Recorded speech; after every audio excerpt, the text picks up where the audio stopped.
You're listening to Vitamin Geek. Vitamin Geek. Vitamin Geek. Vitamin Geek. You are totally listening to Vitamin Geek. You are listening to Vitamin Geek. You're listening to Vitamin Geek. Vitamin Geek Podcast. What the hell's the name of the show again? Vitamin Geek. All right, shake your sillies out because we're recording now. Hey everybody, welcome back. This is Vitamin Geek Podcast Episode 4, our salute to Star Wars. I'm your host, Corey Keelan, and with me tonight is Patrick Sykes. Greetings. Eric Williams. What's up, guys? Eric Kretschmar. Hey. And a very special guest you've never heard on here before, the birthday boy, Alex McNabb. Hey. So it's Alex's birthday, and he loves Star Wars. Wow. So what better gift than to have him talk about Star Wars on the internet? There you go. We're not going to sing him happy birthday, though, because I understand that song is copyright protected, and we could get sued. I'll also hate you forever. And pretty much bug you to death. Oh, that's scary. All right, so Brian is not with us, as you guys may have noticed. So VG News tonight will be handled by our main man, Patrick Sykes. Take it, Pat. Greetings, everyone. Just a few news tidbits that might be a bit noteworthy. Of course, you all know the Super Bowl is going to be on Sunday. And, of course, we really only watch it. Us geeks only really watch it for the ads and especially the movie TV spots. Yep, that's soccer, right? One way or another, it is. You're un-American, sir. So far we're going to have probably some really good little quick spots for Iron Man 3, Lone Ranger, and Oz the Great and Powerful. And they will manage to squeeze in Star Trek, Into the Darkness, and World War Z. But do not look for Man of Steel or Wolverine or Evil Dead or Elysium, I believe it's pronounced. They're holding off on these for a little bit later, probably more in the spring, it's looking like. And in related Star Wars news, in case you all have not heard about this, of course, you know they released Phantom Menace in 3D last year.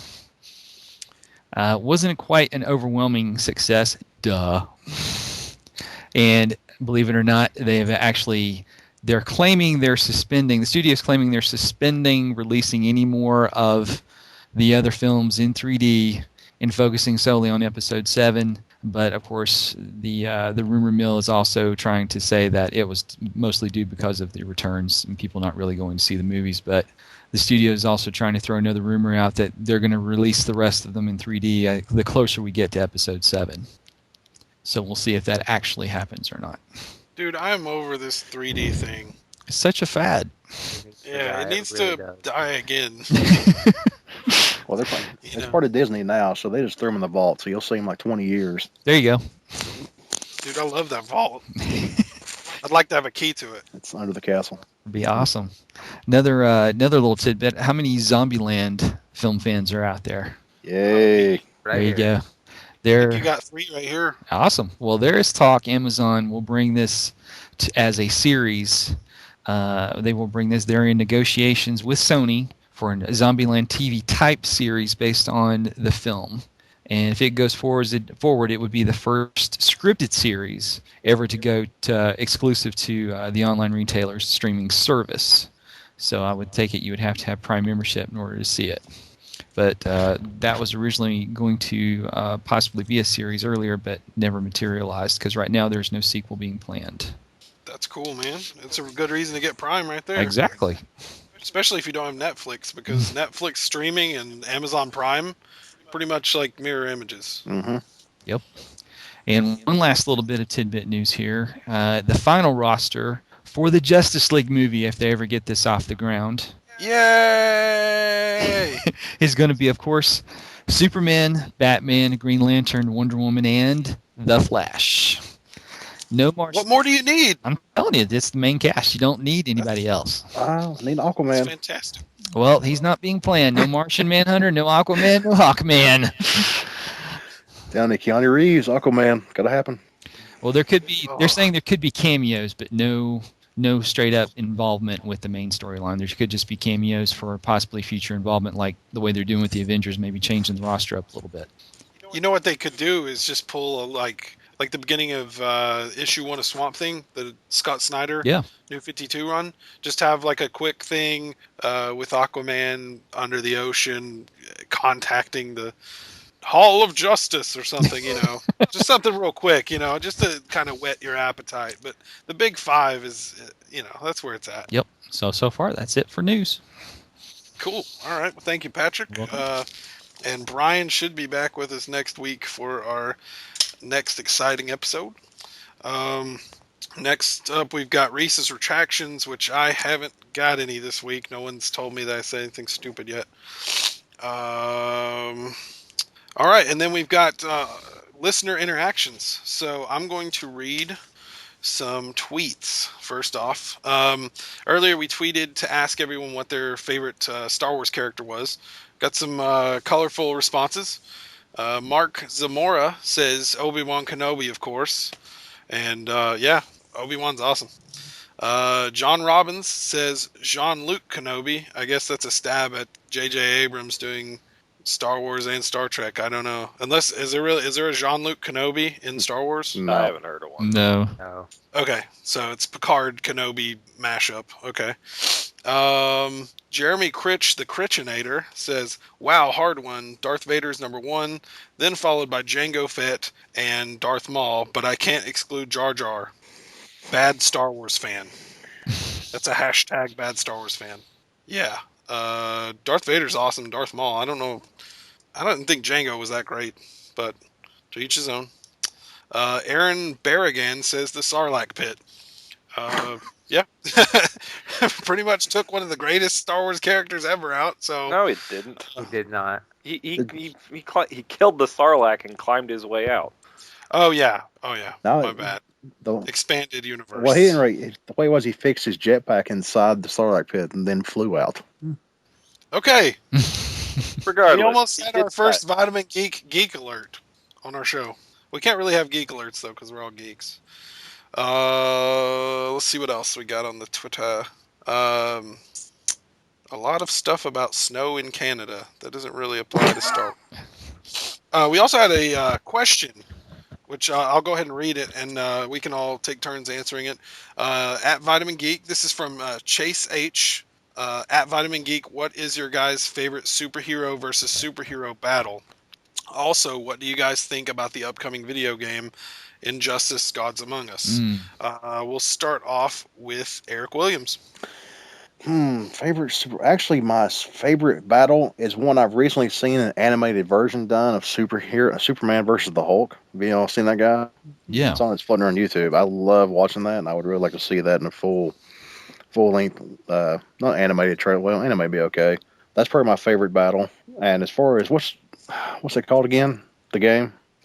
Injustice: Gods Among Us. I haven't really read a lot about it. I know I'm super excited over the statue over it. That's the only reason I pre-ordered it right now.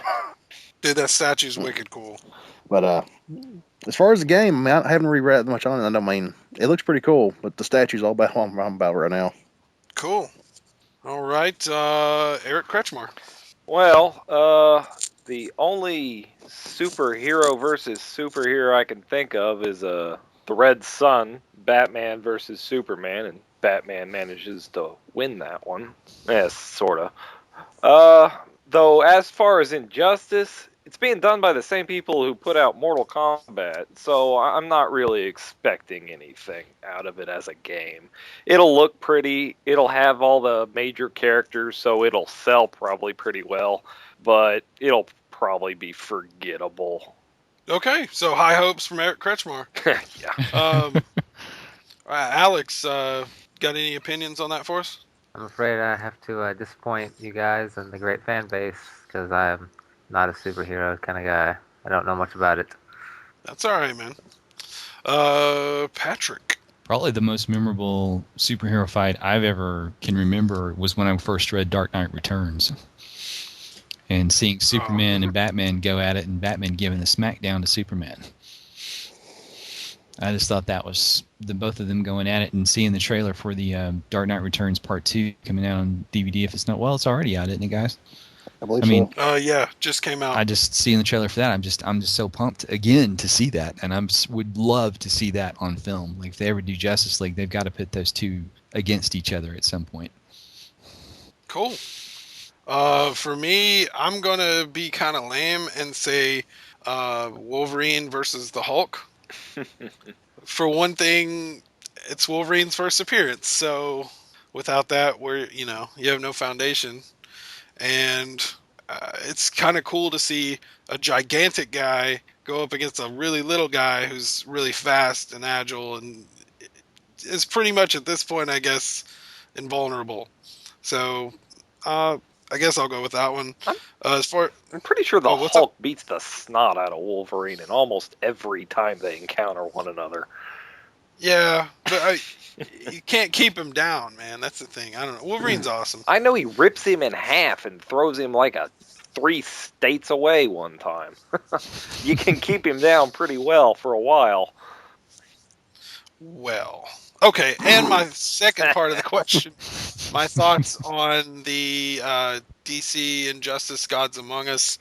I'm kind of like Kretschmar in that I'm not a huge Mortal Kombat fan, so that part I'm a little worried about. I heard that they're going to implement a back-to-block control, so it'll be a little more like Street Fighter, but I don't know that for a fact. It's just a rumor.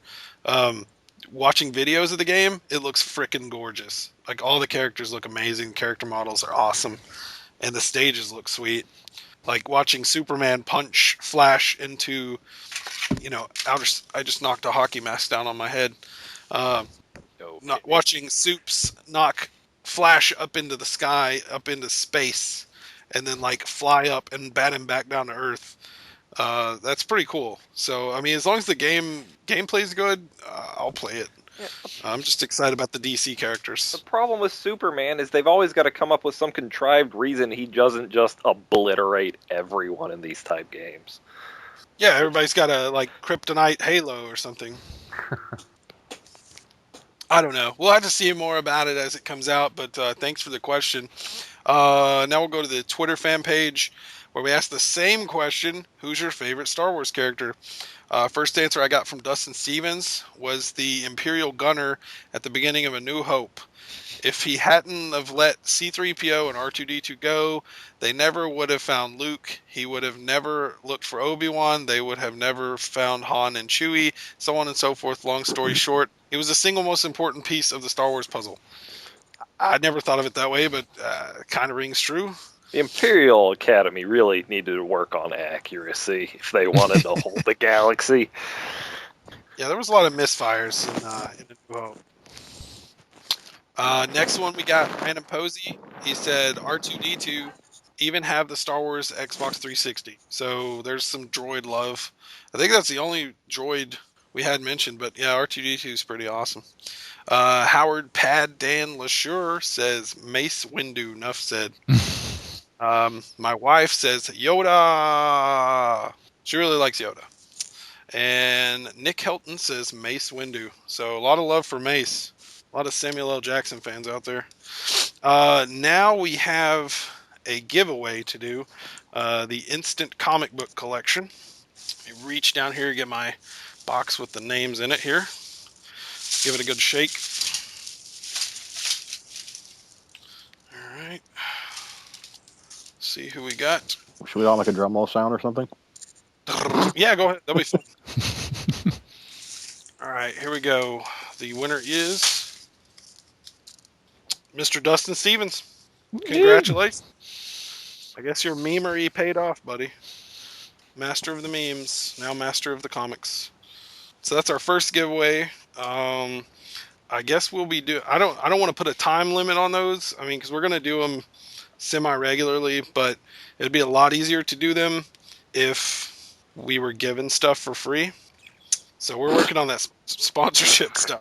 So we'll keep y'all posted on the next giveaway, but in the meantime, keep tweeting, keep messaging us on Facebook. Our Twitter is @VitaminGeek. Our Facebook page is facebook.com/Vitamin Geek Podcast. And our Gmail is vitamingeekpodcast@gmail.com. All right, so next we have What You Up To, the segment where everybody goes around the table saying what they've been watching or playing or reading, stuff that's worthy that they want to share with the fans. And we will start with Eric Williams. Come back to me. We will start with Patrick Sykes. Been rewatching the old Batman TV series on television. because I know the merchandise will be coming soon. Call me crazy, but I'm getting a little more fond of it these days. The Adam West? Yes. Awesome. Anything else? That's all I got. Cool. All right, Eric Kretschmar. I'm currently playing through Ni no Kune, Wrath of the White Witch for the PS3. It's a JRPG, pretty standard for JRPGs. But what it is the art style is done by the same studio that did Spirited Away and Princess Mononoke, and it's just a gorgeous game, and it's really well done.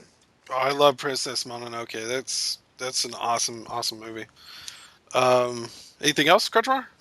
No, just kind of grinding my way out and trying to do all the extra stuff post game. You heard it here, folks. Ladies, if you're looking for a man to grind on, that man is Eric Kretschmar. All right, Alex, what have you been doing, man? Besides working. Heavy into the games. So, really good first-person shooter for anybody out there if you like that kind of stuff, especially if you like MMOs. PlanetSide 2.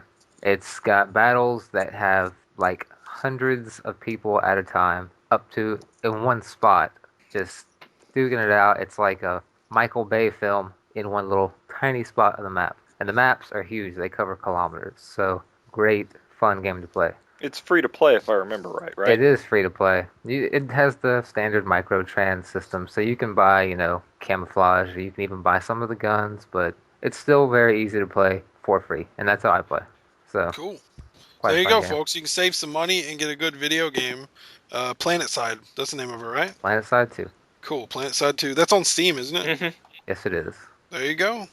We got two masters of Steam on here with us, by the way. Eric and Alex are steampunks. Yay! How about that? Steampunk. Oh, look at Corey using his words.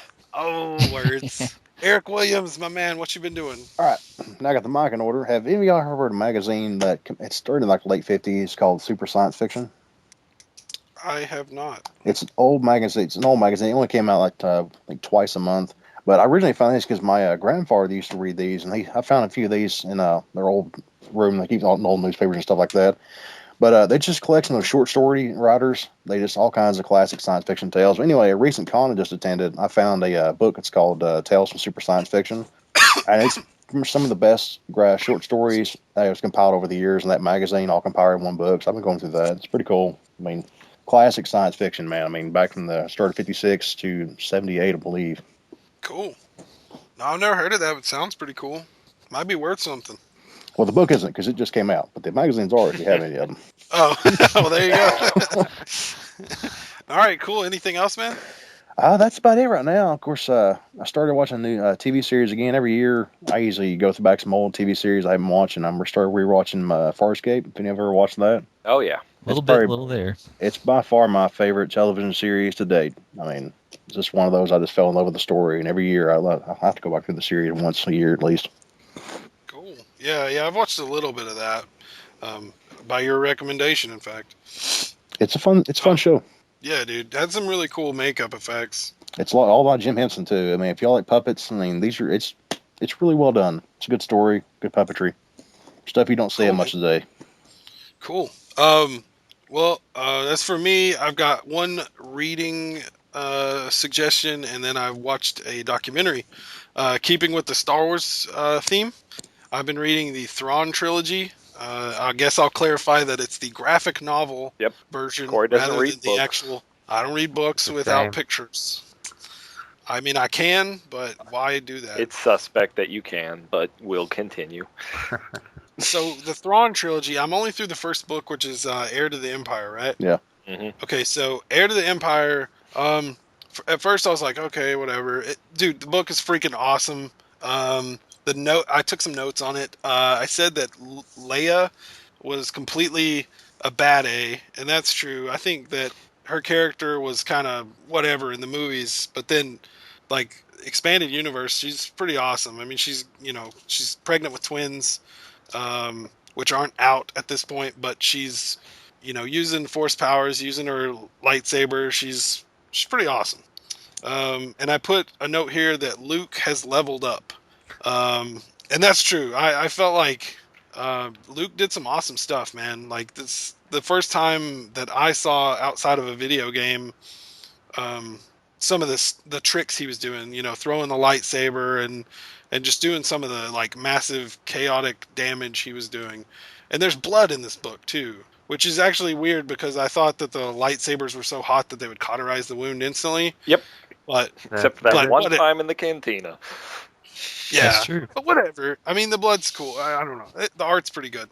And I put a note that I felt like Luke was the second coming of Obi-Wan because I don't know. He's starting to remind me a lot of Obi-Wan, like the way they write his character, the way Timothy Zahn wrote his character in the book. But overall, I'm really enjoying it. Oh, and Space Troopers, which are freaking sweet. They're like stormtroopers with 0G armor, so they float around in space and shoot stuff. It's pretty cool. As far as my watching, I watched the documentary actually just today called The People versus George Lucas. It's available for free on Netflix streaming. I really enjoyed it. I thought overall it was pretty balanced. They were a little heavy-handed on the anti-Lucas sentiments because a lot of these people were like really old school fans that had been into it for a long time, and then the revised original trilogies really put these people off. They brought up an interesting point that Lucas actually testified against having black and white films recolored, stating that the original films were part of history and they should be kept in their original form, for future generations. But then he restored and edited the original trilogy and put some wacky stuff in there. And they talked a lot about the merchandising, which I love freaking Star Wars stuff. I love the toys and T-shirts. But and it gets a little ridiculous. They just start throwing Star Wars in every single piece of crap out there, man. It's like, oh my god, I gotta have that. It turns into that, man. Pretty much. Yeah, but I'm not going to blame that on Lucas. Yeah. I think we have a lot of responsibility in that there's like 5,000 different Darth Vader figures, and like 4,599 of them are the one Boba Fett that has a stain on its right hand. It's like a misprint. It's like, oh my god, that's worth $300. You've got to have 10 of them just so you can find that one's wrong. Yeah, Pretty much it. like some doo-doo fell into the plastic vat. I don't know. But yeah, it was overall, I think it was a really good documentary. If you like Star Wars, I think you should watch it. If you hate Star Wars, you shouldn't be listening to this podcast right now. So just watch something else. Watch some garbage. Watch The Real Housewives of who cares? Watch Honey Boo Boo. Watch Honey, come on, Honey Boo Boo. Lower your Or- IQ for not liking Or Star stick Wars. around because you might enjoy Star Wars if you're watching or listening to this podcast. There you Hey, go. Eric Like that. Williams, I would That's it. hug you. Yes. I would hug you around the neck right now if you were here, because that was positivity just breaking through the poo poo. Really? All right, we're gonna move along. I'm getting long winded here. The next segment is Patrick's previews.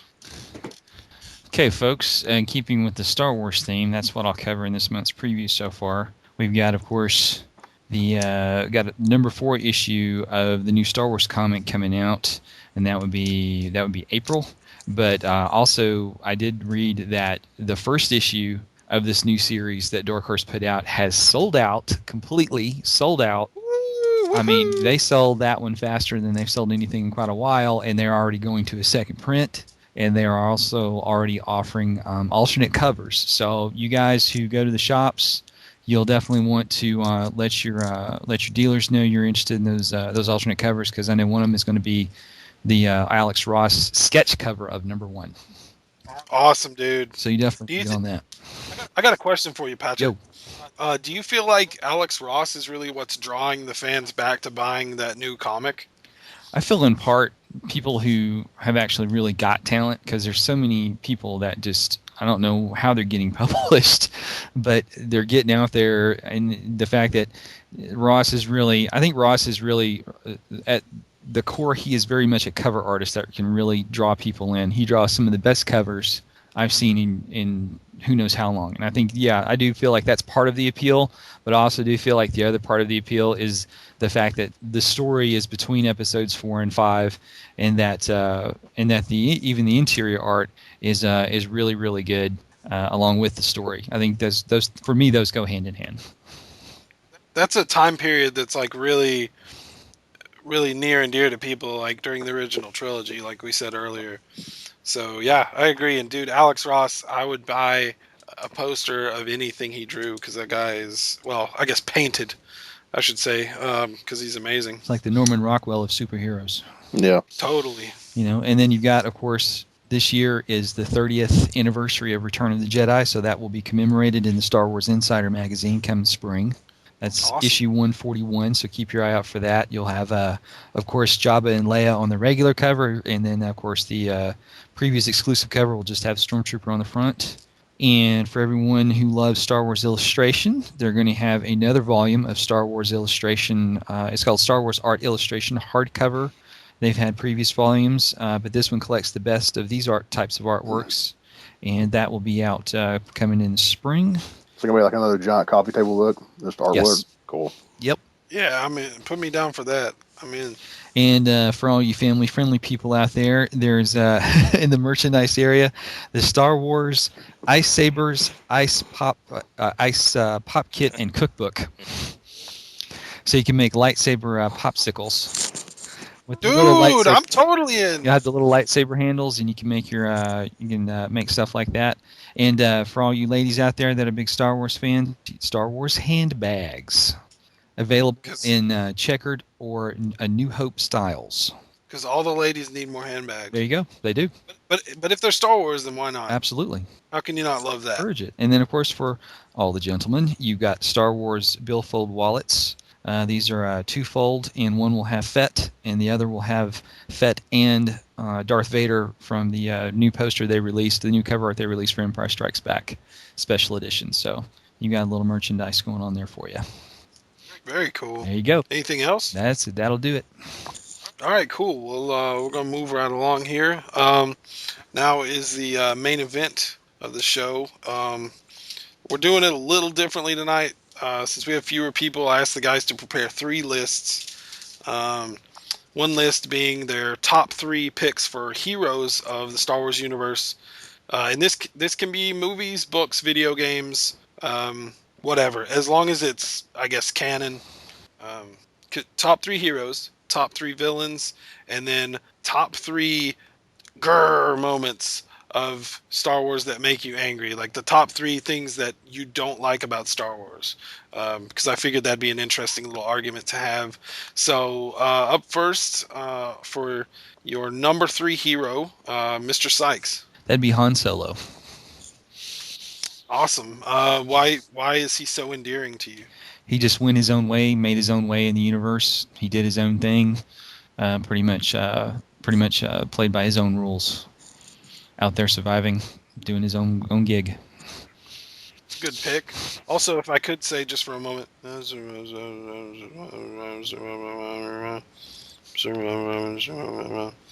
Ford, ladies and gentlemen. There you go. we got an interview. Thank you to Ralph Garman for pointing that out. Shout outs to Hollywood Babylon. All right, Eric Kretschmar, what's your number 3 hero? Well, go with Han. You got to have Chewbacca. Exactly. The sidekick. Well, frankly, Chewbacca is a lot cooler. The man, he's hundreds of years old. I mean, he fought in the blasted Clone Wars. He was there. True. That's true. That's true. And he's lovable, man. Yeah, he is. I mean, he appeals to a very wide range of people. How old was he, Kretsch? How old did he turn out to be? That's what I'm looking up now. I'm trying to figure out how old he was when he died. But I'm not really finding it. Wikipedia's got so much information on Chewbacca here, it's kind of hard to... Yeah. Did you say Wikipedia? Yes. That's the name of it. Everything Star Wars. Wikipedia is the biggest, most awesomest wiki for Star Wars information. That's freaking awesome, dude. Why didn't we think of that? I guess because it's probably old. It's been around. Oh, okay. Cool. All right, we're going to move along here. Eric Williams, what's your number 3 hero? Dash Rendar. Dash Rendar. Nobody knows who that is. You're going to have to explain it. I've heard the name Interesting before. choice. What was the video game he was in? It's Shadows of the Empire. Thank you. That's right. Listen, if Han Solo had a little brother, it'd be Dash Rendar. He's It always would. in his shadow, and he's also doing most of the heavy lifting behind the scenes, and also done the really, what was the low key like not reconnaissance, just a lot of crap work, man. And He does, every time he does the comes, grunt work. yeah, and his big brother Han always gets the credit. That's So are they really related, or is that just no, like that's the way it is to me. It's like he's always in the shadow of Han Solo, but he does like way more stuff than Solo does. Okay, cool. All right, Alex, chomping at the bit here. What's your third hero? All right, R2D2. That's This droid All right, has been in everything. He Yeah. was That's before true. the Clone Wars, after Battle of Endor, way after that. I mean, like, he was around for Luke and Leia's grandkids and beyond. He's just been around forever, and he's always doing cool stuff. He has his own adventures. He's always saving people. He's got his own jetpacks he flies around with. And he can put up with C-3PO, which is pretty impressive. Yeah, that's Amen. probably his greatest accomplishment. That's my wife's favorite character. C-3PO? Jeez. No, R2. You silly man. Awesome. For my third place, I picked Kit Fisto. You just like the name. No, I mean, it is catchy. I don't know what kind of parallel you're trying to draw, sir. But, dude, okay, come on. Dude, he looks awesome.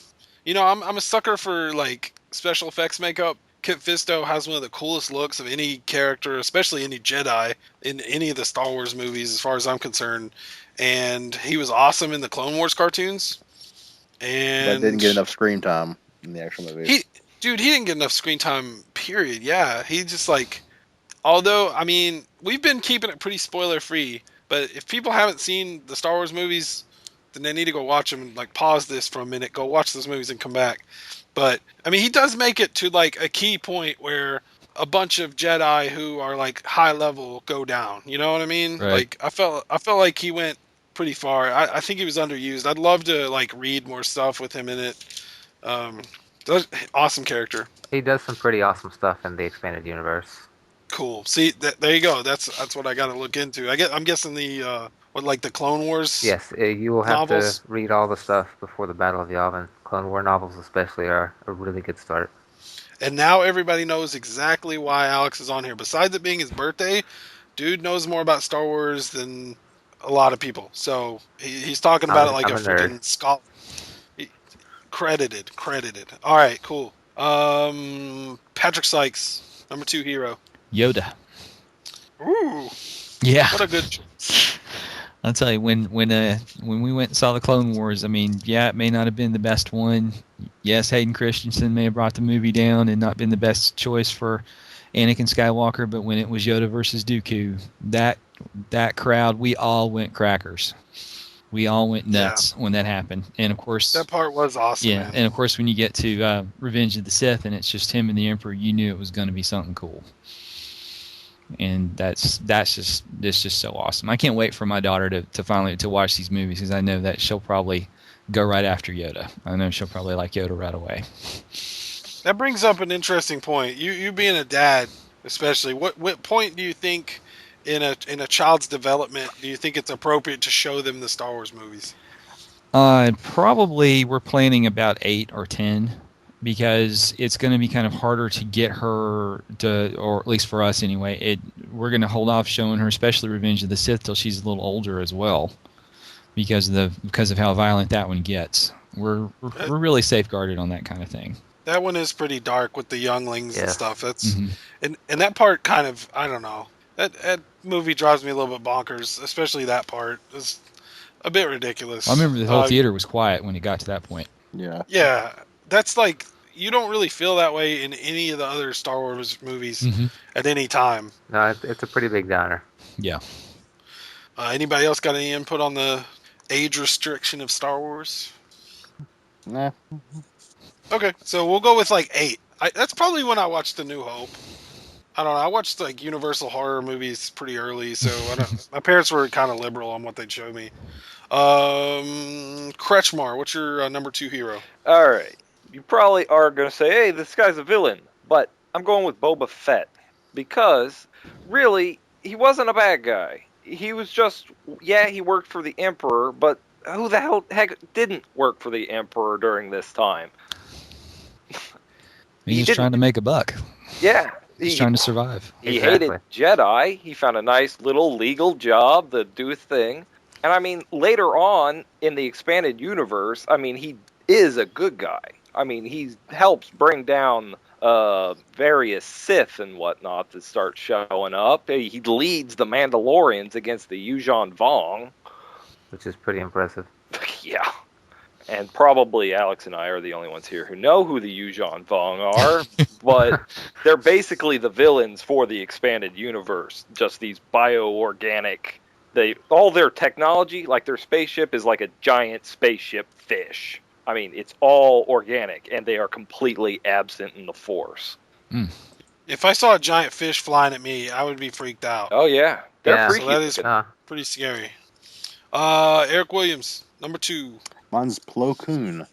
Ooh, Plo Koon. I like that one. Not only is it just really it's just a cool looking character to begin with, but it's got a really cool backstory. Like one thing is he comes from his race, has a real big sense of justice, and they kind of see everything in kind of black and white or kind of rough justice. Very skilled swordsman. Also, he's also in the Jedi Council, and they do a lot of cool stuff with him in the Clone Wars series. And I really like reading more things. Let's see what else to say about him. Is anybody else familiar with any of his adventures in Clone Wars? That's to do with the big head, right? With the breathing mask, kind of. Yeah. Oh, okay. Now. Oh, dude, I thought you meant the guy with that tall forehead that gets gunned down in No. Revenge of the Sith. Sorry, but yeah, the guy you're talking about is way cooler looking than that guy. Yeah. Gotcha. Plo Koon, good guy. Let's see. Alex. All right. Number 2. Number 2, Qui-Gon Jinn. Probably Oh, yeah, my man. favorite Jedi. His role in the movies was way too short-lived. Yep. But he's such an unconventional Jedi because he followed the path of the living force, the idea of it, which is just kind of in the moment, not really thinking too far ahead, don't focus on the past really, just go on your instinct, what you think is you should do right here, right now.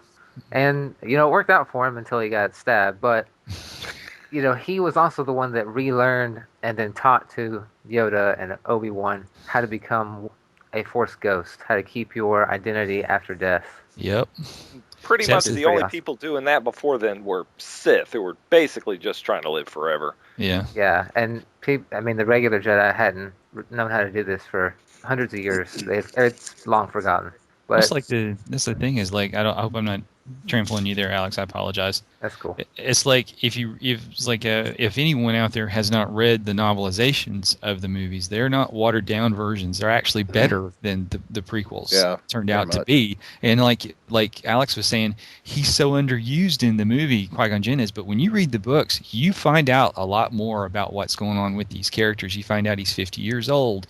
He is slowing down a little bit, but he's still one of the best, greatest Jedi that's ever lived. I mean, you find out more about what's going on. Yeah, and he was trained by Dooku. Yep. So he's quite strong. It's just a shame that he died so soon. Yeah, I didn't like how they handled him for sure. I'm gonna read those books. I would rather see his Force ghost appear at the end of Jedi. Yes. Yeah. Hey, hold on. Spoilers. Excuse me. Spoiler. Okay, my number 2 hero. Say what one more time, Mace Windu. Awesome. It's Samuel L. Jackson. He's the only Jedi I ever saw with a purple lightsaber. The thing about the Star Wars universe is if you have a purple lightsaber, you are a complete badass. There's like 6 of them, and every time they get one, it's just a complete badass at some point in their life. It says so on their wallet. That's my bad, mother. But I'm talking about Mace I Windu. don't know what else I need to say about him. I mean, he pretty much... I don't know. We're avoiding spoilers, but dude was about to take out the baddie of Bad Town, okay? And then some little punk rolled up on him and sucker punched him with a lightsaber. Amen. Yeah. In a push. So, whatever. But he was an awesome character throughout the Clone Wars and all the movies that he was in. So let me add real quick, though. If you want to know more about him, look into the book Shatterpoint. The whole book is basically about him and his history, everything. If you want to know more, check out that book. Is that a novel or graphic novel? It's a novel. It actually has words. Right. Corey doesn't read books. He's illiterate. Get it on audio. There you go. There we go. There is a recommendation for our listeners. If you're into Mace Windu, and I know at least 2 to 3 of our listeners are, check out the book Shatterpoint. Which is probably about 50% of them. Yes. And when the Clone Wars first started, the before it got to the real cartoon Clone Wars, do you remember those? Yeah, I do, and I avoided them. But you don't see the little skit they did with Mace Windu? I thought that's probably the best part of the whole series, where he was Mace Windu alone taking on at least 20,000 battle droids. is that the part where he chases down Grievous and does the hand thing? Yeah. Oh yeah, that was cool. Well, that was supposed to explain why Grievous he's like coughing and clenching his chest in the movie is because Mace Windu force gripped his chest and almost crushed his heart just a little bit. Yes, crushed is one of the 2 remaining organs. Yeah. Yeah, since you bring up Grievous, let me say something interesting. He was so different from any of the other characters. I mean, I guess because he's not really a Sith, right? He's a cyborg. Yeah, or a he's robot. not force sensitive. He was just trained on how to just use lightsabers. Pretty much an evil asshole. Yeah. Wasn't he just like pretty much a prototype, kind of like a go-between before Palpatine got his next powerful apprentice, which he was already planning on, nabbing Anakin in the first place? I think he started like a bounty hunter. I don't think Grievous was ever trained by Palpatine. Right. He was trained by Dooku, who basically just kind of found him on a primitive world. Okay. And put him back together. Yeah, because like when we were watching, we just recently finished watching all the 6 of the Star Wars movies, my wife and I, and she likes Yoda's her favorite character by far. Anytime that little dude's on the screen, she's like, "Yay!" But some of the sword fights, some of the lightsaber battles in the prequels are a lot longer than the ones in the original trilogy. So when we would get to some of those longer battles, she'd be like, "Oh God, when is this going to end?" But when freaking Grievous comes down and he's like, "Yeah, I got 2 lightsabers," and she's like, "Okay," and then he pulls out 2 more lightsabers. She's like, "Whoa, okay," and then he starts doing the freaking helicopter arms. She's like, "Dude, if every battle started off like this, I could totally get into this." So yeah, that was kind of cool. I mean, it just added a different flair to the fight, It's definitely a unique character. Very unique. Yep. I guess we're back around to Sykes with your number 1 hero. That would be Obi-Wan Kenobi. Tell us about Obi-Wan Kenobi, Patrick. Man, dude finally got his due in the prequels. That was one of the best things about it. You get to see, you're just seeing an old man in the original trilogy, but you actually finally get to see his importance in the overall scheme of things when you watch the prequels. That's the best thing to look forward to, is to watch him evolve as a character, especially by Revenge of the Sith, and especially him going up against not just Dooku, but especially against Grievous. Yeah, and we can't belittle Alec Guinness's portrayal. Nope. Because he was awesome. Nope, but Ewan McGregor was the perfect cast person for Obi-Wan. When I heard about it, I was like, Train Spotting, or some of his earlier movies is like, whatever. He's in Train Spotting, right? Yeah. Yes. Thought so. Okay, Yeah. There you go. Cool. You got it. All right. And I was like, that guy's whatever. But yeah, dude, he knocked it out of the park and was absolutely one of my favorite things about watching those movies. Cool. Awesome. So, Kretschmar, what's your top hero? Luke Skywalker? I mean, he is the pivotal hero of pretty much all of Star Wars. I agree. After the Battle of Endor. The movies don't really do him as much justice. In the expanded universe, he rebuilds the Order. He's a freaking badass. Yeah, he does get a lot better after the movies. Am I right that he reestablished the Jedi Temple in Yavin? Oh yeah. Am I wrong? Okay. Yeah. I think he's awesome, dude. A lot of people are like, "Oh, he's so whiny." That's the Dude, Skywalker if you want to see thing. whiny, go back and watch Anakin in the episode 2, man. Anakin is the whiniest piece of crap in that movie. I'm telling you, I mean, it's terrible. that's a male Skywalker trait.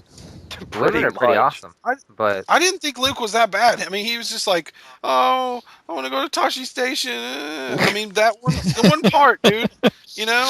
It's one freaking scene. The rest of the movie, he's like, whatever. And then if people will read the freaking Thrawn trilogy, he's awesome.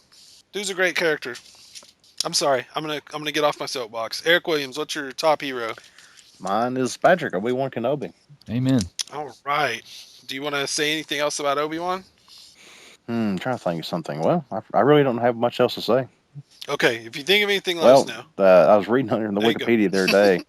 It says in the French internet subculture, Obi-Wan Kenobi came an expression meaning your question does not make any sense. I thought that's pretty funny. I didn't know that. It's supposed to be an amusing. It was supposed to be just an amusing response. Somebody just basically you're like calling an idiot to say you're Obi-Wan Kenobi. Cool. Cool, man. Use that from now on. Alex, what you got, man? Who's your number one hero? All right, well, mine's Yoda, and I can give you some reasons that weren't discussed yet. Cool. Okay. He, besides being like 900 years old and basically training every Jedi Knight that ever was, he's just a cool little dude. He's down to earth. I mean, he can be serious, but he can just be a kid whenever he wants. And he actually does better with the younglings, before they're Padawans, training them before, than dealing with some of the older people sometimes, because they're more open-minded and they're easy to train. But he's just, if you read the books, he's just a really nice guy. And I don't want to give away spoilers, so if you're gonna be afraid of spoilers, don't listen right now. Yeah, I mean, this episode we anticipated being spoiler-filled, so if you got to spoil something from the movies, especially, go for it. All right, this isn't from the movie, so don't worry. Books, though, Okay. He almost brings back Dooku from the dark side. So close. But it got ruined by some other people. So, It was pretty badass. What hinged it? Like how did he almost bring him back and then he lost it? Dooku's apprentice, what's her name? From the Clone Wars series. I can't. It's bald chick, double blades. I don't know why I can't remember it. It starts with an A, right? Yeah. Suka? No, that's I thought it was like Anasi or something like that. She's like really white, right? Yeah. She's got Super pale. two-bladed lightsaber. She can have two separate blades or put them together. Yeah, Asajj Ventress. There you go. Yeah, Something like her and these two Jedi Padawans fighting on just a little bit outside of where Yoda and Dooku were, made him think it was like a trap, and so he turned back to the dark side like the very last second. Aww.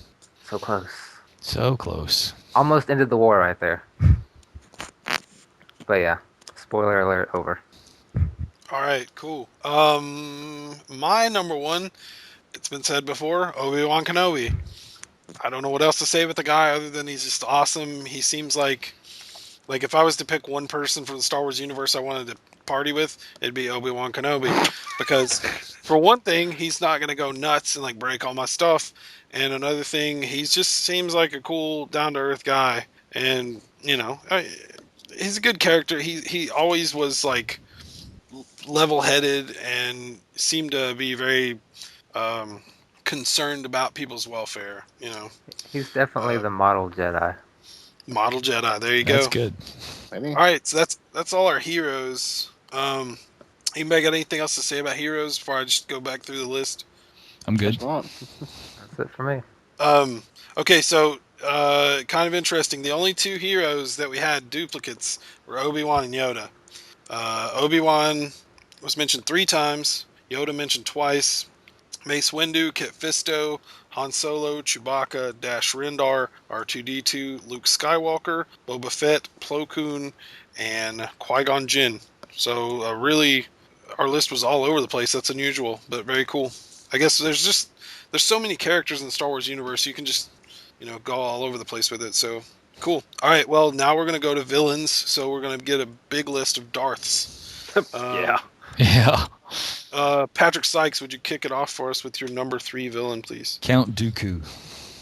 Nice. All right, tell us about Count Dooku. Well, first of all, I mean, great idea for a villain. Great thing that he actually was Qui-Gon's original master. He trained under him, and the fact that they got Christopher Lee to play that part was just absolute stroke of brilliance. Perfect. I mean, you can pick on the prequels a lot, but you cannot deny that Christopher Lee was like the coup for those movies to cast him in that part was just I would brilliant. like to see more of him in those. Absolutely. That was Darth Tyrannus? Yes. Yes. And that's another thing. If you, once again, going back to the novelizations, if you read, it's for me, that whole scene with him and facing Anakin and Obi-Wan again, for me, was just too short. For me, you didn't really get the sense that, what was really going on in the battle. But when you read the book, and here's another spoiler alert, you really get the sense that Dooku, how confident he is, and to the point of being overconfident, and to the point where when he's fighting these two, they're playing him, and he realizes that he's in big trouble. And that's one thing that I loved about novelizations that you didn't get in the films. But the fact that he's just an awesome villain. And yes, he was just one of those you just didn't get to see enough of in live action. I have a question about Dooku in the movies while we're talking about him. Okay, he's got the name Count Dooku, which is his normal name. His normal human being name, I guess. Yeah, he right? had a family, and he had a pretty wealthy estate. He was actually a count. So he's royalty. Kinda. He's a noble. He's a count. Yeah. So and then he's Darth Tyrannus. Mm-hmm. That's his Sith name. Correct. Okay, so when he has Obi-Wan in the spoiler alert, strapped up in that cylinder of whatever being held captive. Yeah. He basically tells him there's a Sith Lord in the Senate. I don't know, man. I feel like if I read the book, I'll understand what he was trying to do better. But was this whole thing just to get people killed? Or, I mean, was he really on the droid side of things, with the Trade Federation, trying to get the Sith out of the Senate? Or was he really Sith and trying to just start a crazy upheaval? He was trying to do the Sith thing and create upheaval so Darth Sidious could take control of the Senate, which he does. Yeah. I also got the impression he was trying to get Obi-Wan maybe to join him because since he had trained under Qui-Gon, his original student. Yeah. As well. Okay. All right, I get it. Cool. Eric Kretschmar, what's your number 3 baddie? I'm going with Darth Riven from the Old Republic RPG. Nice choice. Is that the guy with the mouth? No, that's the mouth thing? That's the actual online MMO. He's No. talking about from No. KOTOR. That's not the online. I'm talking about KOTOR, Knights of the Old Republic. Yeah, He doesn't have a mouth thing. Not the bad guy in the game, the good guy with the full face mask. Basically, your character does Yeah. spoil the game for the most part. But yeah, it's almost 10. It's at least 10 years old at this point. If you haven't played it, go play it. It's really good. Put out by BioWare. Mm-hmm. and it was like $2.50 on Steam over Yeah. Christmas break. Yeah. So I went ahead and picked it up, but I still haven't played it. Eric Williams, who's your third place bad guy? Third place for me is actually Darth Vader. Wow. Wow, Give me a minute. so low on the list. I'll explain that a little higher. Darth Vader is actually my number 1, 2, and I'll explain when I get to there. All I need to get to my number 1 before I explain myself. Spoiler alert! Spoiler alert, folks. No, We've got Eric Williams number 1 and number 3. There's a reason I'll explain when I get to number 2. Now we're getting some inception in here. Dude, it's a list within a list. Oh my God. Oh, Alex, save us from this madness. What's your number 3? My number 3. All right. My number 3 isn't just any one person. It's the entire Yuzhong Vong race. Just because of how big of an enemy they are in the expanded universe in the much later books. Because they almost take over the entire galaxy. Wow. They come pretty close. Yeah. The quote-unquote good guys and bad guys, the remnants of the Galactic Republic, etc., have to join forces, and even then, they still have a really hard time. And plus, these guys are force immune. They look like Pinhead almost, from Hellraiser. They're pretty badass, Eee. and they're pretty scary. They sound like it. Yeah. Cool. I just looked up a picture of them. Yeah, they look pretty wicked. Yeah, they do. All right, cool. We're up to me. My third place is Count Dooku. He was awesome. He was not treated that well in the movie, I don't think, because you can't have a movie. It's like, I guess at the time they didn't feel like you could have a 3-hour epic action sci-fi adventure. I guess you probably could, because those Lord of the Rings movies, which are not sci-fi, I guess, Are totally 3 hours. are totally or 3 more. hours. Yep. And people love that crap. They're like, give me more. Yeah. So we could have had more Dooku. He could have been like, oh, it was Dracula. Well, it's like if Lucas could do anything with those movies now, it's like, well, I mean, if Lord of the Rings can go 4 hours, why can't you put all the cutscenes back in and make them better? Exactly. I want to bring up a point too. Something I think is cool about who they cast in Star Wars is they had 2 guys who were frequent characters in Hammer films. They had Christopher Lee, who played Dracula, and then in your original A New Hope, you had Peter Cushing. Oh, very true, yeah.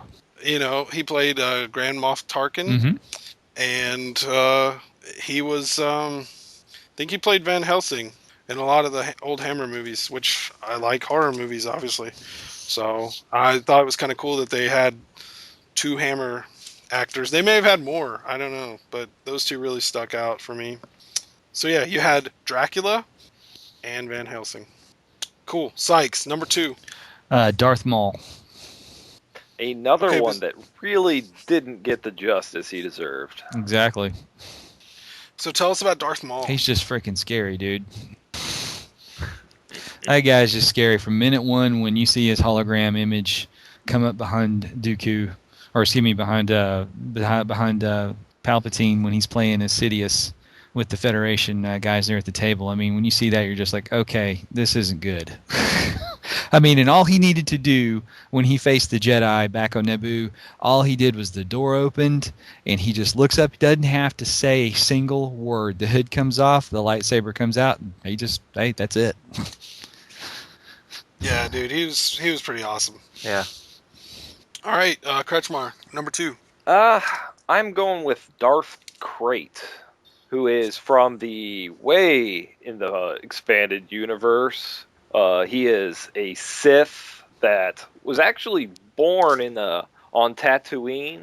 Was actually raised as one of the Sand People, and he becomes a Jedi. He fights in the Clone Wars as a Jedi, and actually he's one of the few people to survive the Purge and goes into stasis. So when he comes out of that and becomes a Sith, he's way in the future, and he basically destroys the Jedi Temple again and does he's basically the main villain for the comic books in the extended series or expanded universe. Cool. Comic books. Awesome. I will check those out. Eric Williams, number 2. Prince Shizor. Nice. From Shadows of the Empire. Yep. Just pretty much the Emperor's the head of his secret police, so his network of spies. And is constantly trying to throw Vader off the seat and take his place in certain ways. Is he the leader of the Black Sun? Yeah. Yep. Yeah, okay. Yeah, I know who you're talking about. Does he drive around in a little red Corvette? No. Sorry, I couldn't resist, dude. All right, Alex, what you got? All right, number 2, I have Emperor Palpatine, Darth Sidious.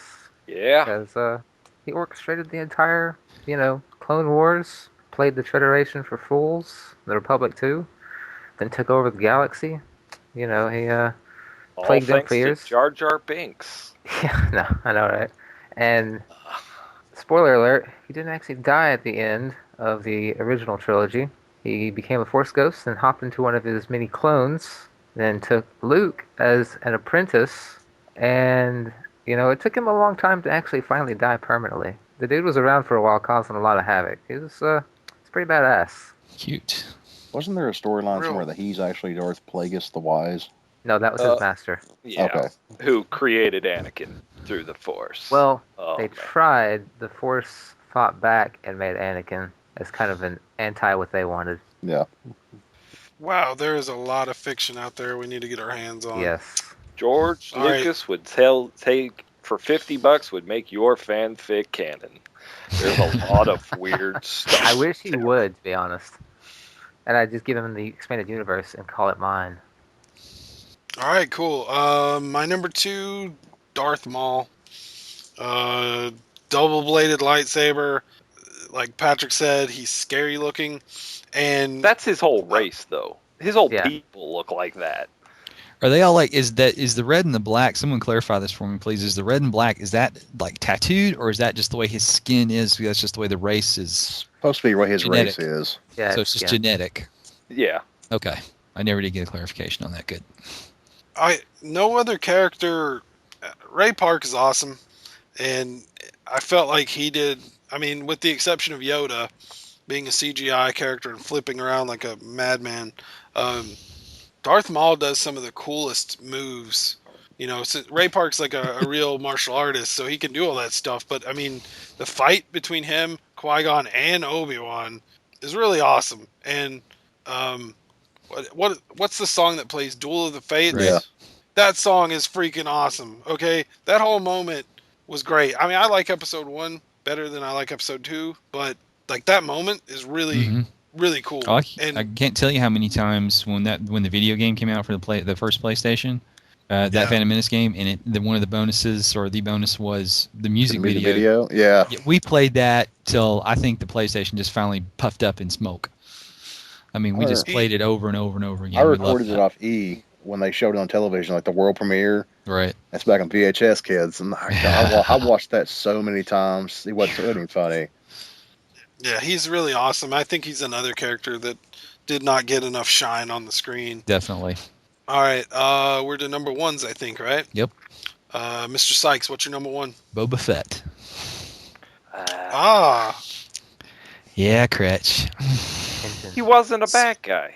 Well, he wasn't a good guy either. The original trilogy, he was definitely not a good guy. That's true. Yeah, he wasn't a good guy, and in the movies, he definitely plays out more as a bad guy than just like a guy. His dad was more of a good guy. To put it in D&D terms, the guy was lawful neutral. Yeah. She got lawful neutral? Oh yeah.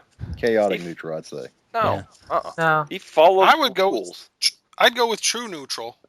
Fair enough. Yeah, I but can see that. I always felt that he follows the rules. He's got a strict code that he follows, which puts him more into the lawful category. But it's not like a set law; it's his own law. Yeah, that doesn't actually matter.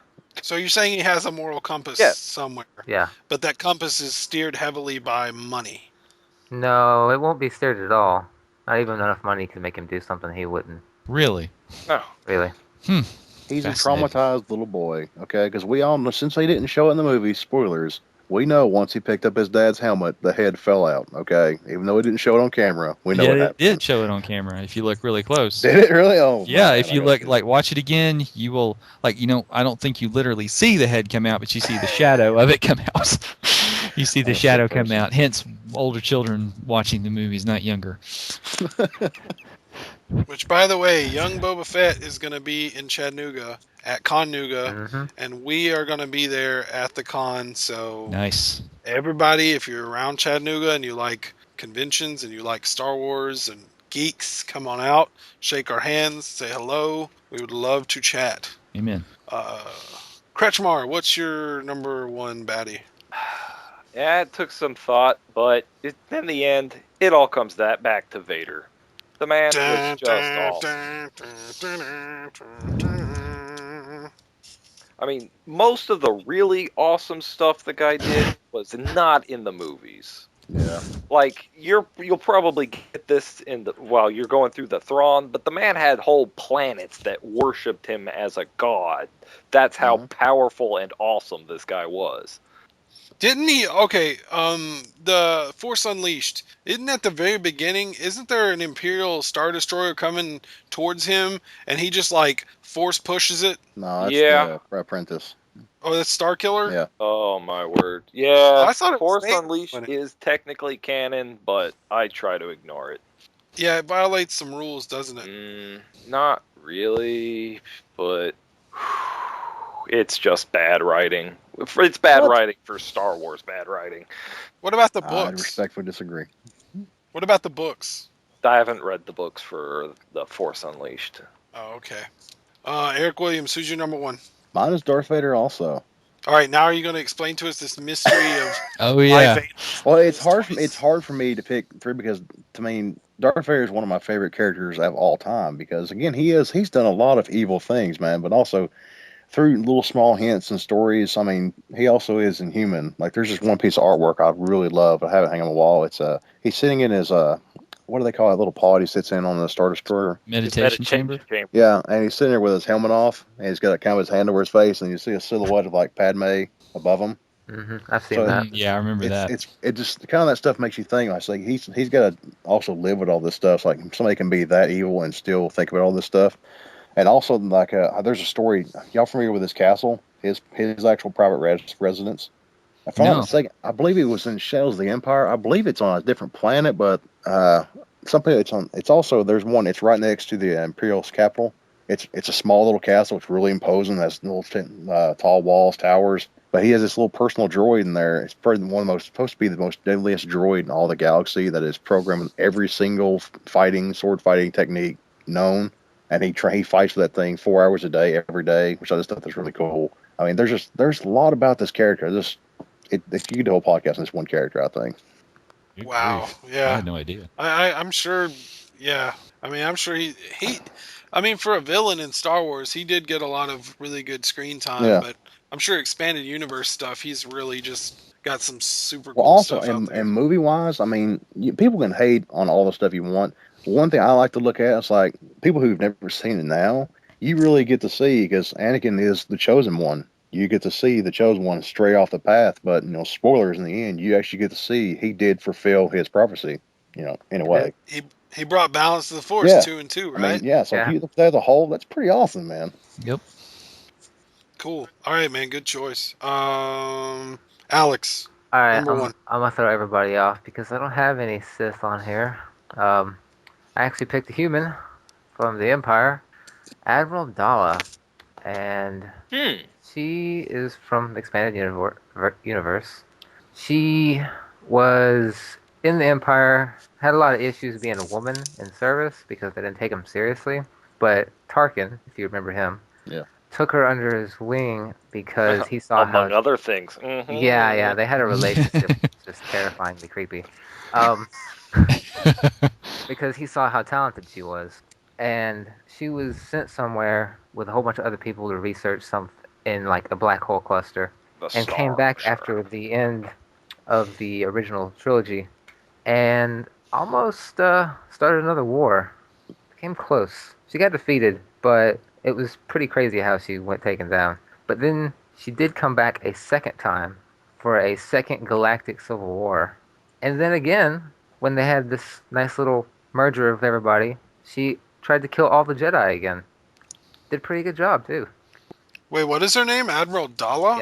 Yeah, Daala. I don't know how to pronounce her first name, so I didn't even try. But she played a lot of events in the books. She lasted a lot longer than Thrawn. Well, Thrawn almost made my list. The guy was awesome. Yeah. I appreciate his intelligence. Like, he's not a stupid villain by any means. He's probably the smartest one. He actually thinks through stuff. I remember when they first announced the new trilogy coming out, everybody in the entire internet was like, it's going to be Heir to the Empire. That's going to be the first one. It's just like, I would totally love to have that story. Just like, go ahead, just make that into a film. And no, they're going to go some weird route and it'll be awful. So they say. It could all be just throwing us off the track. Let's just reserve judgment, and I'm going to give it a shot, man. I'll be there. Oh, yeah, I'll be there. Watch it. You got Abrams behind it. Remake of the Ewok Christmas special. I'm going to be there. I stood in line for the prequels. I'll stay in line for these. Yep. That's what we need to do. Opening night, Vitamin Geek needs to go to the movies and see this movie, and then not talk about it, not blog about it, not type about it, not do anything, and just go straight back, record a podcast saying, this is what we feel about this movie. Ba-doom. We have to say that Badoon at the end? Yes. Ba-doom. Okay. I guess it's my number one? Yep. I'm going to go Darth Vader. The dude, he's awesome, man. The James Earl Jones voice, dude, he's awesome. He's in every Star Wars movie in some capacity. He was mishandled terribly in Episode 2, but once he became a Sith and got his upgrades, He's just awesome. He's so imposing in in that original trilogy. Every time he walks on the screen, you're like, I don't see anybody else. Just this dude in shiny black armor. So he's awesome, and he's got the greatest song besides the Cantina song. I mean, yeah, he's awesome. So here's our list. The only ones we had duplicates of were Darth Vader was mentioned 4 times. Darth Maul was mentioned twice. Darth Tyrannus or Count Dooku was mentioned twice. Darth Revan, Yuuzhan Vong, Yes. Darth Sidious, Boba Fett, who made both lists. Darth Krayt, Prince Shizor. Sorry, I ran out of paper. Admiral Dala. So those are your top villains from the VG crew. And then we have our third list, which is top 3 moments or elements of Star Wars that make you angry or make you unhappy. We're going to start with Patrick Sykes with your number 3, poo-poo. Number 3, how shall I say this? Jar Jar Binks. Yeah. I mean, you introduced him clearly in the first movie for Kiddie Fair, and then by the second movie, like Chris was saying a while back, he's in the Senate. Okay, how did someone like him get thrown in that and then start the whole Clone War domino effect? That makes no sense whatsoever. That's how most wars get started. It's always some idiot who proposes it. I can only assume he was in the Senate because Sidious put him there because they needed someone that retarded and easily manipulated. There you go, folks. It's answered right there. That's got to be it. Because I know my daughter will like him when she sees him, but I'm just like, oh, come on. Hopefully she'll be smarter than that. I'm pretty sure she will be. Just start her on the original. That's the plan, is to do it the traditional way.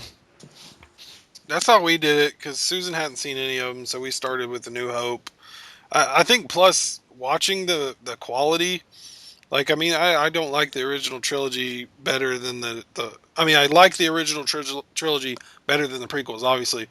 But if you go from looking at that quality into the older films, that's a little harder to swallow than being like, okay, I'll watch the older ones than the new ones. My favorite thing is Carrie Fisher told Lucas outright, you can write this stuff, but you can't say it. Yeah. It's not, these are not well-acted films.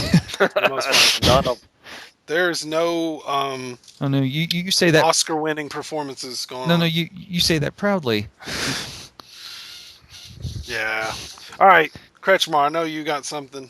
What's your third place anger? Jar Jar Binks. There. Wow, dude, we are duplicates on here. We're hating on him.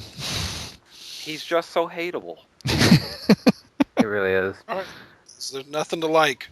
Not really. We did get an interesting meme with him on it earlier, though. Don't care. Looked like he had a Puerto Rican lady with him. That's fine. All right, Williams, what you got third place? My third place is when they put... do you remember the scene where Han Solo was chasing stormtroopers in the Death Star? Yeah. Yeah. Well, as he's running down the corridor chasing after him, and all of a sudden he enters a large room where usually several to maybe 12 stormtroopers, they edited in close to 100 stormtroopers just standing there. Right. I thought that was just a little ridiculous. I mean, it only take a couple of fascist soldiers enough to scrap out someone instead of just having an extra 100 behind him.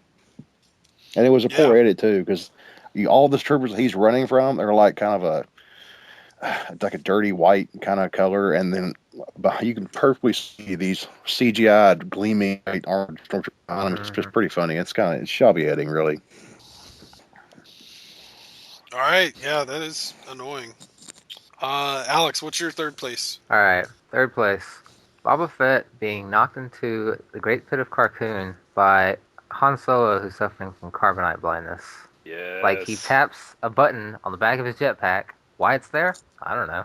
Because he could clearly not reach that. And then he flies into the Jabba's barge, falls down in the sand, and rolls into the pit. Really? This guy's like super bounty hunter.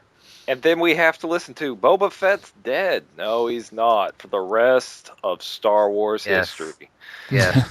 Because they're like, we can't let that guy die. He's too badass. That's retarded. All right. I'm keeping up with the cuss count so I can easily edit this later. My third place just makes my skin crawl. The dialogue between Anakin and Padme pretty much through the entire episode 2 film. What about the balcony scene in episode 3? When she's combing her hair. I mean, it's really bad. We all in the theater were mocking that whole scene the whole time. I swear she had no eyebrows in that scene. No, she didn't, did she? And you saw it too? I thought it was just crazy. No, you're not crazy, dude. I'm right there with you, man. Remember, episode 1, he's a little kid. Episode 2, he's an adult and there's a romance. It's creepy. Cougar Hunter, man. Yeah, but isn't she supposed to be like 12 or 13 in episode 1? Yeah, he's like 9. But hey, but remember though, hey, Steamy Night where she's wearing the hot black leather. Look out, man. Watch it. Dude, Cougar. I don't care who's wearing black leather. You couldn't save that movie. No. Star Wars After Dark. No. Yeah, only on Cinemax. All right, we're getting a lot of cutouts with Skype here. Yeah, the dialogue was poop. It was like it was written by an 8-year-old that got his first kiss on the cheek. It was just bad. Just tanked the movie for me. Patrick Sykes, what's your number 2? Greedo shooting first. See, that's another thing. That's another thing about Han was so cool. That was like the scene for me that established his coolness. So there's just letting Greedo shoot off his mouth until the point where he finally says, "Yes, I'll bet you have," and then fires off first. And of course Greedo's head hitting the floor. I absolutely hate it with a passion to see that digital manipulation of his head seemingly doing something that no human vertebrae in the neck can do to avoid a blaster bolt hitting the wall. Well, he's not human, but yes. Originally, didn't Greedo just not shoot at all? Yeah. He didn't get a shot off because Han Solo shot him first through the table. That's the thing, and even now, what's the most current edit, Williams? Like it's simultaneous, or it's the same original edit. They just tightened it up where his head just moves like maybe a fraction of an inch. I mean, it's still the same thing. It looks ridiculous. It's that Blu-ray trilogy pack, right? Yeah. But if you also back in 2006, and I still have these, and this is the first one that my daughter will watch. It came with New Hope came with the bonus disc of the original. How many times can you say it? Of A New Hope. And the Dark Horse graphic novel. Yeah. So yeah, it came with the bonus. The only bonus feature on that was the original cut of A New Hope, where New Hope is not even in the title, and when the credits roll up on the screen. You guys need to watch that documentary, People vs. George Lucas, if you haven't watched it. Just especially about the original trilogy. It'll just get your blood boiling. Anyway, I digress. Sykes, that was your number 2, right? Yes, sir. All right, Kretschmar, what's your number 2? Let's see. Number 2. I may have mentioned this, but still, the age difference between Anakin in Episode 1 and Episode 2, it freaks me out. I said no. It's like a 9-year difference, ain't it? Yeah. They grow up so fast. They do. All right. Yeah, it was weird. Williams, number 2. I've actually got 2 that's tied for 2. Okay. One is it's my favorite scene out of all the films is the Enter Jedi. Spoilers again. It's when the Emperor is electrocuting Luke and Vader's standing back watching. This music slowly building up. You can see that. It's bothering him eventually. You can slowly see Vader want to turn. And right before he grabs the Emperor, he looks at Luke and then he goes, "No." Then he picks the Emperor up and throws it. I'm like, why did you just put that? You just ruined that scene for me. Because, I mean, you did not need that at all in there. Nope. That is one that's tied for second. My other one that's tied for second is, first of all, you do not alter John Williams' scores. And a lot of the Blu-rays and the most current edit of the film, anytime a John Williams score is edited, you'll see it slowly being toned down so they can make the engine noises louder or stuff like that. I mean, this is a beautiful music. Why would you want to tone it down so you can just hear my engine a little louder? Makes that's stupid. Yep. It's like they really do at the Battle of Yavin is the biggest sequence. It's that really iconic. Everybody knows, and they own the X-wings approaching the Death Star. They still have that toned down. Yeah. When they get close to the X-wings, they slowly drown the music out so you can hear the engines. It's like, I don't need that. No. That's some of the best music ever written for film. Mhm. I swear, Dude. Lucas has become the emperor. He really has. You ever live in yourself? What's that quote from Dark Knight? live long enough to see yourself become the villain. It's true. All right, Alex, what do you got, man? Number 2. All right, number 2. Young Anakin from Episode 1 single-handedly destroying the Trade Federation droid control ship. Oh man, I almost put that one down. Like, he's the chosen one, but no. Just, that's too far-fetched and unbelievable. That he got the right ship. Stops the whole battle. Yeah, don't they have some sort of redundancy built into these things? Well, one ship's done. I guess we pack it up, boys. This episode 1. Our whole army's dead. Don't forget it was a long time ago in a galaxy far, far away. Yeah, Maybe. there's more redundancy at TVA. Anyway, no, we're not even going to talk about work here. My number 2. The scene in New Hope that they edited back in that was stupid, slowed the movie down, absolutely made no sense, and made Jabba the Hutt look like a wuss, was Han chewing him out, telling him what for, and stepping on his tail. Yep. Dude, there's no place for that crap, because, you know, when you get to Jedi, he's this big, imposing dude, and he's all scary and disgusting. What was Han wagging his finger in his face for? That's idiotic. It brings him down to like a human level, and I don't want a villain like that to be at a human level. I want him to be like, you know, the freaking godfather of evil. You know, he's just, I don't know. It's not a good scene. Didn't they put Boba Fett in that scene also? Yep. Yeah. Sure did. He just walks by, give the camera a stanky and look and walk away. Yeah. Really, I'm in this. Song in there too. Why not? Just put everybody in there. Well, We'll just have every Star Wars character in every movie. To be fair, a little bit, not a whole lot. Jabba was on pretty friendly terms with Han up until then, because he owed him money. And that's where he started getting angry. But Han didn't just walk all over him. He did. Quite a bit of respect for him, because he was like, this guy will have me killed. He pretty much walked all over him in that scene, I think. Oh yeah, I haven't seen, but he's got at least half a dozen bounty hunters around him. You know, I mean, it's just him and Chewie, and I mean, yeah, he pretty much lets Jabba have it and walks away. Who be thinking anything?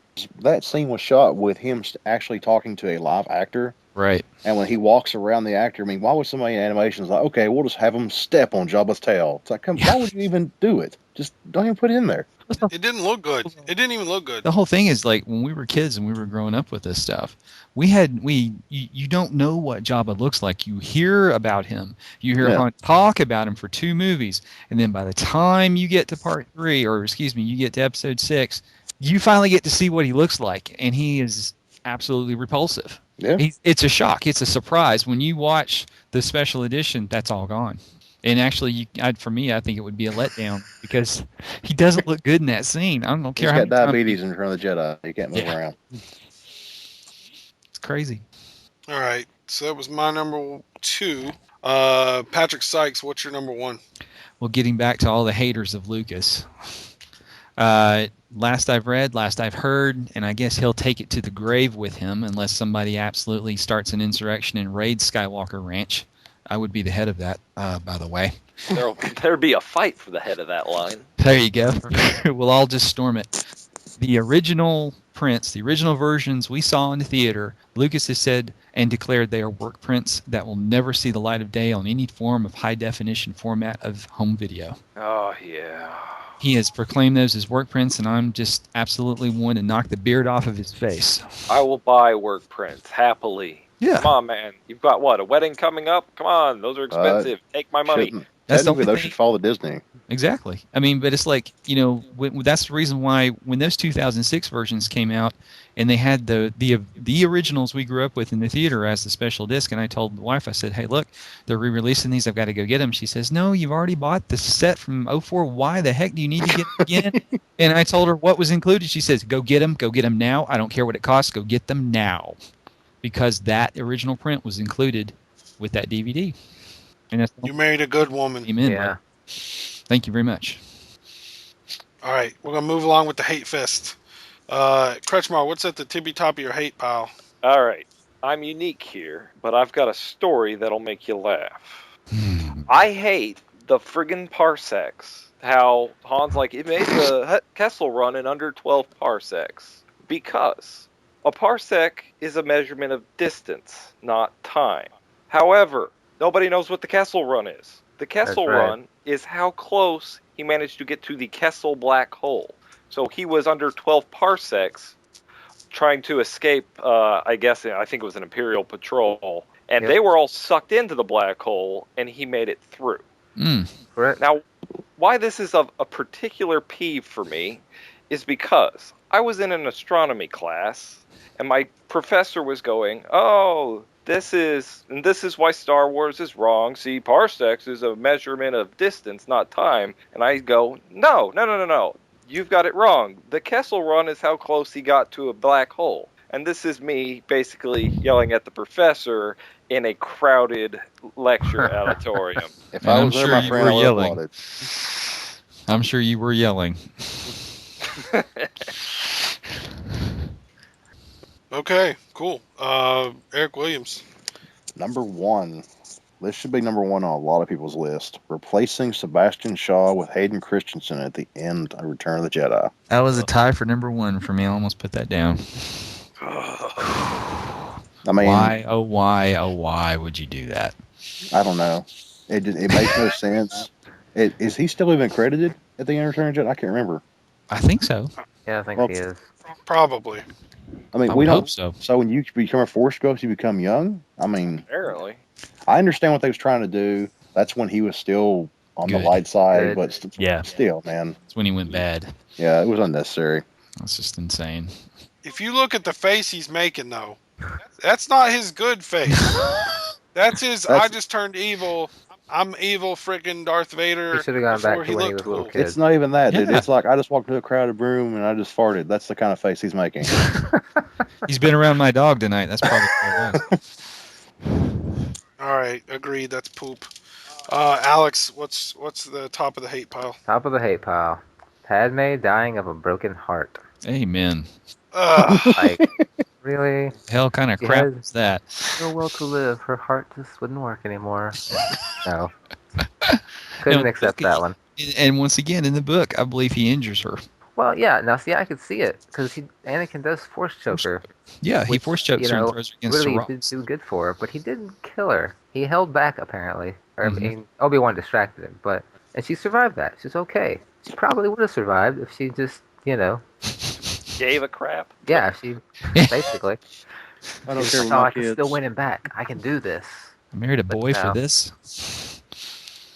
If she had only taken fish oil. Yeah. Only taken. Mega red. All right. Yeah. I'm going to echo my friend Mr. Eric Williams and say, putting Hayden Christensen at the end of Jedi, an absolute catastrophe, a slap in the face. Beyond all slaps to the face. I could take a whole movie. I could take a Jar Jar Binks Thanksgiving special over that one moment. That's brutal. Like, yeah. It didn't make any sense. I've heard the argument about him being good and your Force Ghost looks like a good guy. Poop on that, dude. Quit screwing with the movie. It was good. It deludes the concept of Anakin's redemption. The way it's edited, it implies that only his younger self was considered to be a true Jedi. Yeah, because he was redeemed as a fully grown adult. Yeah, with all his ugly battle scars. Yeah, he came back as he was dying. He was like, "Oh, Luke, you're pretty awesome. Thanks for saving me. Thanks, I'm dead." Okay, I got to quote a movie because of this. It just feels right. Y'all remember the movie Fanboys? I've never seen it. Okay, I've seen it. I'm not. I'll let you IMDb that. But there's a quote they're talking about Star Wars. So you've got to keep the flaws, crappy effects, real puppets. That's what makes it good, man. Yeah, I'll agree with that. Yep. Okay, so just to reiterate our hate list, we only had 2 elements that we got echoed, and that was young Anakin's ghost at the end of Jedi and Jar Jar Binks just existing in general. Han stepping on Jabba, the dialogue between Anakin and Padme, Greedo shooting, period, hundreds of digital stormtroopers all so fresh and so clean, Boba in the Sarlacc pit, due to blindness. Lucas, give up the prince and get married, you punk. Anakin destroys the Trade Federation ship. Anakin's age progression, freaky stuff. Parsecs, distance not time. Padme dying of a broken heart. Vader giving his no in Jedi. And messing with John Williams. Just don't do it. It's bad mojo. So that was awesome. We got through 3 lists in record time. Next up, what do we got?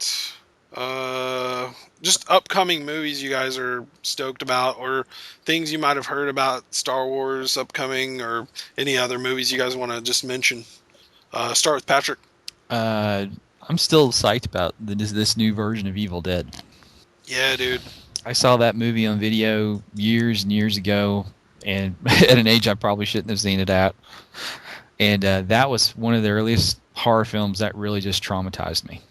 Have y'all seen the new poster they got released for it? Yeah. Was it just the girl walking away in the black and white? Yeah, and it says something like the most gory graphic movie or something. It's kind of reminiscent of what Stephen King's quote. Everything I've been hearing, this you're guaranteed to walk out of that thing, you're either disgusted or shocked. Oh, well, it's the one thing is, like, if you watch the Red Band trailer, folks, you just please don't eat your dinner and then go watch that thing. Yeah. Because you're really it's really gonna shock you. Watch the Green Band trailer if you can't take that. But I just am very intrigued about how this is gonna go down, because there's not gonna be an Ash character. Spoiler alert, sorry. There's no Ash character from what I've read. There's no slapstick or anything. Yeah, this is absolutely dead serious. And the great thing that I read about it is the director is claiming that all these effects are done live in camera. There's not any CG manipulation on this. So you've got a really good old-fashioned horror film with old-fashioned type effects. So don't go to the movie on a full stomach, folks. Trust me. There you go. Yes, don't. Just leave the popcorn at the concession stand. Chew on some gum. That's about as far as you can go. I went that. I'm already choke. Yeah. I think we need to do a VG midnight showing of this movie and then give our immediate takes on it. Groovy. I think we need to start doing that, just period. I think that'd be awesome. Yeah. It's a little easier for me saying that since right now I don't work on Fridays, but I don't know. We'll figure something out. I'm stoked about that movie. I love the original. But I heard there was an Ash character, but it was a female. There's supposed to be the hero of the piece, from my understanding, will be a female instead of a male. That usually works better anyway for the audience. Usually, yeah. But like traditionally, that's the way it's always been. But there's not been ruled out that Bruce Campbell may have a cameo somewhere in the movie. We just don't know where it is yet. But he's still playing coy about that. Campbell does better cameos than lead roles, anyways. I don't know, man. Bubba Hotep's pretty good. Frisco County Jr., folks. That was a good show. Only lasted a season, but it was innovative. Kretschmar, any upcoming films you're stoked about? Still looking forward to Ender's Game. What was it? The Pacific Coast that Eric mentioned last time? Oh yeah. Pacific Rim. Yeah. Giant robots. I love them. Cool. Eric Williams, what you got, man?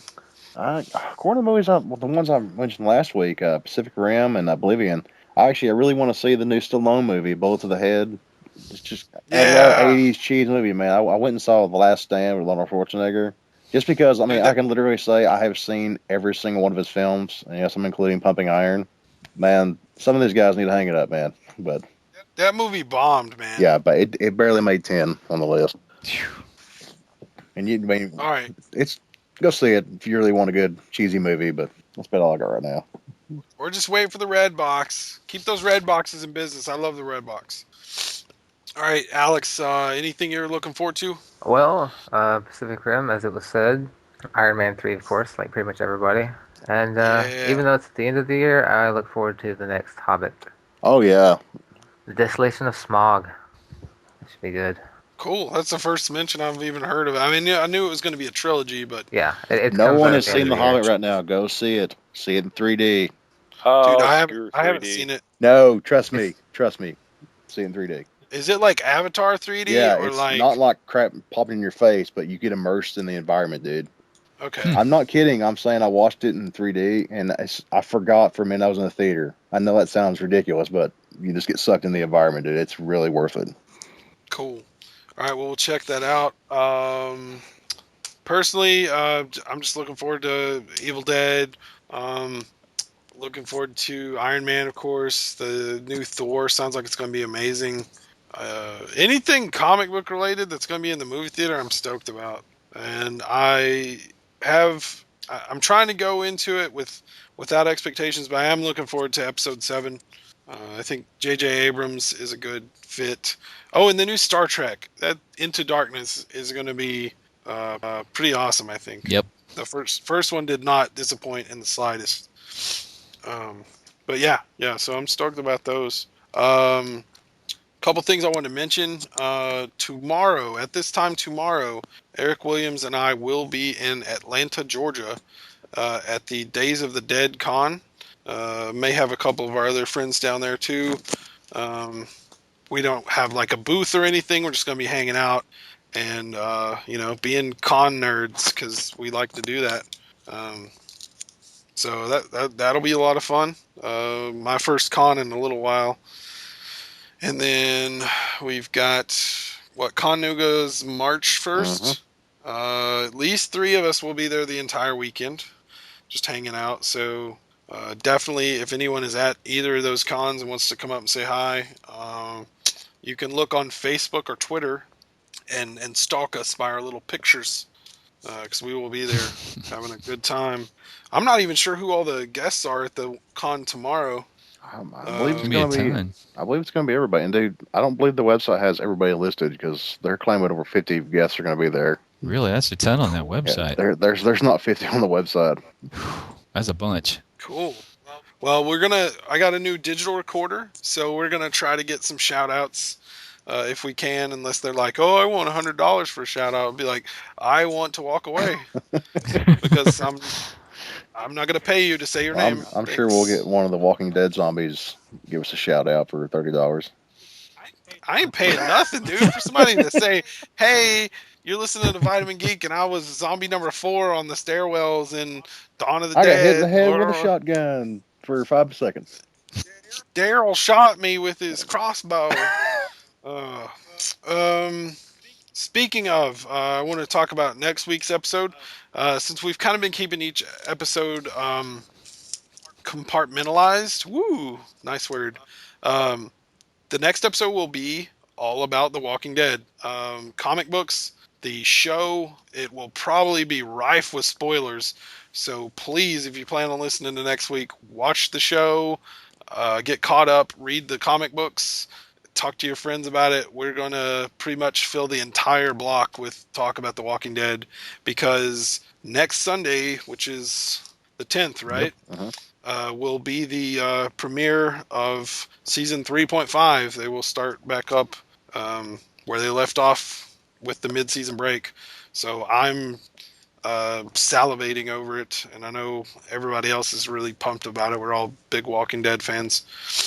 So if you haven't played the game or watched the show or read the comics, then you might want to hold off on listening to that next episode. But it will be a really fun episode because we all love it so much. And I guess anything else, guys? Anything you guys want to mention? I really got to. Hey, does anybody know? Have they said when they're going to end season 3, Walking Dead? 8 more episodes. So that will fall on the February 31st. Yes, or March 31st. Oh, March. Oh, okay. So See, I was worried about that because that means I'm gonna have a difficult day that day because I don't know if any of y'all are Game of Thrones fans. So that's season 3 beginning in the same day. It's gonna be a tough day for me. Yikes! I can't watch that show anymore, dude. Because our freaking cable bill started getting really high. They weren't charging us for HBO for a long time, and I guess they noticed that we were getting it. Oh, they took it away. Stupid people. It's my shees. Trying to make all that money. So I gotta wait till it's on Netflix. You don't have to wait. Read the books. Do they have them in comic books yet? Wait, they're making those in comics now, though. Real talk. Those are comics now. I don't think they're caught up. Come on, Corey, learn to read a book. Dude, okay, here's the let me be real for just a second.